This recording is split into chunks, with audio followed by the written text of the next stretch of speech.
이토 히로부미, 그는 안중근 의사에 의해 저격당해 살해된 한민족의 원수라 우리는 알고 있습니다.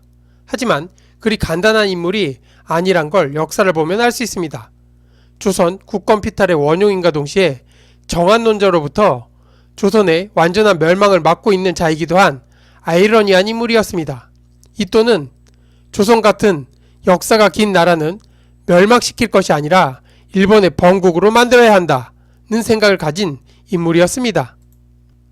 그럼 조선이 완전한 독립을 할 수 있는 능력이 있었나 살펴보면 조선은 스스로 망할 수밖에 없는 무능한 군주와 지배층을 가진 나라였으며, 나라를 강국으로 만들 수 있는 기회인 갑신정변을 왕비인 민비가 청나라 군대를 끌어들여 진압하면서 우리도 일본 같은 강국이 될 수 있는 기회를 날렸으며, 우리를 노리는 러시아의 공사관에 아간파천을 고정해 하면서 스스로 식민지의 길을 걷고 있었습니다. 즉 패권국인 영국과 그 다음 패권국인 미국의 적국이 된 상태였던 것입니다.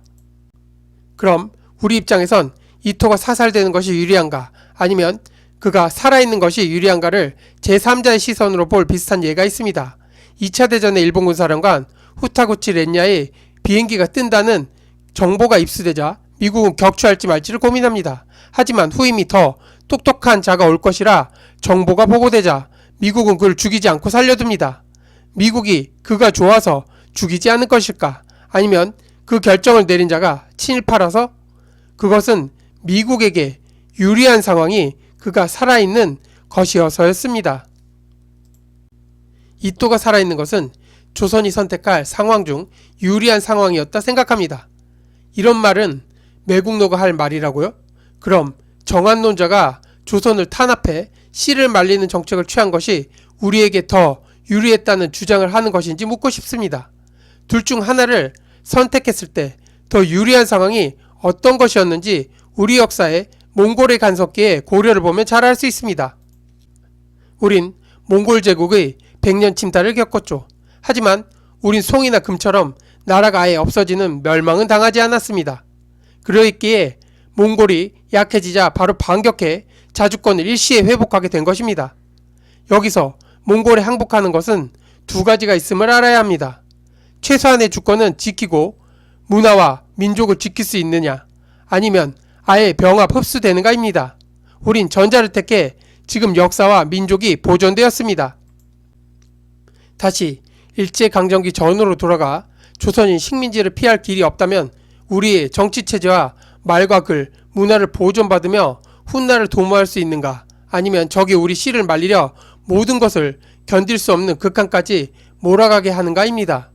외교권만 박탈당하고 치안권만이라도 유지를 할 수 있었다면 엄청난 수탈을 당하지 않고 일본과 비슷한 수준의 군사 물자만 징발당했더라면 일본이 패망했을 때 남북이 반으로 갈리는 비극을 겪지 않고 하나된 조국 아래 한민족이 살지 않았을까 하는 생각이 듭니다. 우린 국가의 형태를 완전히 흡수당했기에 패전국 일본이 망했을 때 강대국의 처분에 의해 반으로 갈릴 수밖에 없었습니다. 만약 우리가 고려처럼 체제를 유지한 채 반식민지 상태였다면 우린 고려가 몽골에서 완전히 벗어났듯 패망 직전 일본과 절연하고 오히려 연합국의 편에 서서 프랑스처럼 승전국의 지위를 최소한 누렸을 것입니다. 이제 역사를 보는 이분법적 사고를 버리고 강대국들이 보는 역사관으로 역사를 바라봐야 합니다. 어떤 것이 우리에게 더 유리한 상황인가? 명분 때문에 나라와 백성이 작살난 병자호라는 국익을 위한 것인가? 몽골에게 고개 숙이며 나라와 체계를 보존해 후위를 도모한 것은 정말 굴욕적이기만 한 것인가? 우리 민족은 수천 년간 이 터전을 보존했습니다. 때론 굴욕적이었지만 감냈고 결국 우린 살아남았습니다. 진정한 자존심은 우리가 살아남아 마지막 승자가 되는 것이라는 걸 우리 조상들은 말해주고 있습니다.